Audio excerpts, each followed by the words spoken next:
Governor Bradford. Mr. Bradford, will you show us where to start the last house?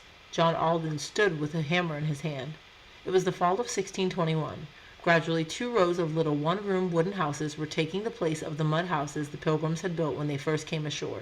7 people would have to live in each one of them, but there was a loft where the children could sleep. William Bradford turned to walk up the hill from Plymouth Beach. Just then a man called to him from the shallop. "We've brought a catch of fish, Mr. Bradford." William walked back to the big rock at the water's edge. He jumped up on it so as to look down into the shallop. "Good for you," he called.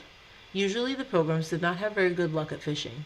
"Carry it up to Mr. Brewster's. I'll tell the women you're coming." William and John Alden walked up the hill toward Mr. Brewster's house. Here the road from the beach met the road running north and south. 2 men came down this other road carrying a basket of corn between them. "Will you please open the storehouse for us, Mr. Bradford?" said one. William walked to the storehouse with them. Down the hill came Miles Standish now, carrying a musket over his shoulder. Behind him came 2 men with strings of wild turkeys over their backs. Miles Standish waved. "There'll be meat aplenty for your day of thanks," he said. "Never did I see such good hunting here, or in England either." Up the road from the south now came Squanto, Bradford's Indian friend. The day was cool, but Squanto wore only a little leather apron at his waist. His brown skin glistened in the sun. "Welcome, Squanto," William said. "You took my message to Massasoit?" Squanto nodded. "He thanks you. He comes to Plymouth tomorrow." William Bradford had invited the Indian chief Massasoit to come to a day of Thanksgiving. The Pilgrims had lived through their first year in America. They had a good harvest. They had worked hard, and now for 3 days they would rest and give thanks. But when Massasoit arrived the next day, he brought 90 hungry braves with him. "What can we do for food?" Bradford asked Captain Standish. The Indians settled that. They went hunting. As he watched them go into the woods with their bows and arrows, William thought with a smile, "Why, it's just like Robin Hood." Soon they were back with 5 fine deer, then with venison, turkey, and fish, with eels from the brook and shellfish from the sand flats, with corn and salad greens and grapes. The Pilgrims had a feast. For 3 days they ate and rested and played games. English and Indians became good friends. There were other Indians, though, who wanted to destroy the English settlements. One day a nearly naked brave marched boldly into the town. Streaks of red and yellow paint were splashed across his face. He wore a plate of copper at his chest and feathers in his hair. William Bradford was just coming out of the storehouse. One of his duties was to keep the supply of corn and to see that each household got its share. The Indian walked up to William and looked at him with bold and angry eyes. Then he threw something at William's feet and stalked away without looking back. William picked the thing up. It was a bundle of arrows tied with a snakeskin. He saw Squanto down on the beach and carried it to him. "What does this mean?" he asked. "That fellow brought in." He pointed to the Indian splashing through Town Brook. "That man, Narragansett Indian," Squanto said.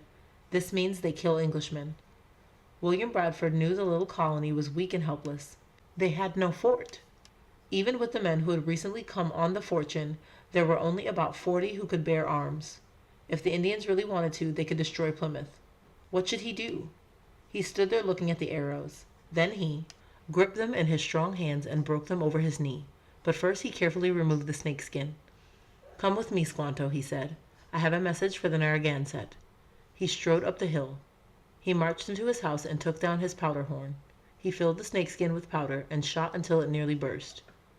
"Take that to the Narragansett," he said. "We have done them no wrong. We prefer peace. But tell them that if they want war, they will find us ready." As long as William Bradford lived, the Narragansett never troubled Plymouth. Plymouth needed those years of peace. Sickness, cold winters, and dangers of living in the wilderness all made life hard for the Pilgrims. Their numbers did not increase quickly. More settlers came each year, but many of them died, and others, frightened and discouraged, returned to England. New England offered freedom, but it was a freedom that had to be earned through hard work and suffering. 10 years passed. Late one Saturday afternoon in 1631, Governor Bradford stood beside the little sailboat that carried him back and forth between his Jones River farm and Plymouth. He had 300 acres to care for now. He was a yeoman again. He had plenty of help. 11 children lived in the Bradford house. They were not all his own, but he was a father to them all. That bitter first winter had made many orphans, and William Bradford had gladly taken them in. He remembered his own childhood without father or mother, so he made sure that every child in Plymouth had a home to call his own. "John, Constant, Thomas," he called now. "The boat's waiting. We must go now." The boys came running down the hill toward him. John Bradford came first. He was 16 now. He had arrived from Holland a few years ago. A new mother waited to welcome young John, for Governor Bradford had married again. "Let's hurry, father," he said. "I want to pen the sheep before dark." The sheep were in Plymouth, where John could keep watch over them. He had got the sheep his father promised him before leaving Holland. Now he had full care of the Bradfords' small flock. The boys jumped into the boat and made ready to cast off. In a few minutes they were gliding down the river into Plymouth Bay. Since the Bradfords owned only one horse, they traveled mostly by boat. When they finally ran their boat ashore, a red sunset glowed behind the hill on which Plymouth was built. William Bradford stepped out on the worn rock. Then he climbed the hill to his house. The house was bigger than it used to be. Extra rooms had been built to take care of the large family he had acquired.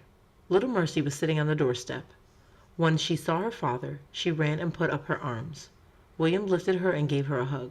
She was his only daughter, the only girl in the whole house. "God greet you, Mercy," he said. It was a name he had always loved. The big family sat down to supper at a long table in the great room, with its big fireplace. Since there were no grown girls in the house, young William Bradford and Sam Gobertson helped Mrs. Bradford bring the food to the table. It was plain food, corn mush with pieces of meat in it, but there was plenty of it. The boys heaped it up on their wooden plates and ate it greedily with big wooden spoons. After dinner, Governor Bradford asked young William to bring him the Bible. It was grandfather's book. It was stained and worn from its long travels. Often it had been with him in an open boat when he went along the Massachusetts coast in all kinds of weather. The governor opened the book. He passed it down the table. "It's John's turn to read tonight," he said. "Let us have the 23rd Psalm, John." Mrs. Bradford handed a candle down the table. John put it beside the book. "The Lord is my shepherd," he began. His father closed his eyes. He remembered the sheep pen and the day when he and grandfather had found Mercy. He remembered how grandfather had said, "You're a yeoman, William. Always remember that." But grandfather never guessed that William would be a yeoman in the New World, or that he would be a governor, the leader of a whole colony. "My cup runneth over," John read.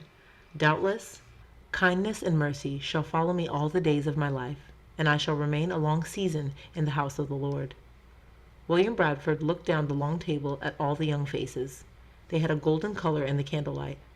The boys were strong and healthy from their work outdoors. They were fine-looking young folks, all of them.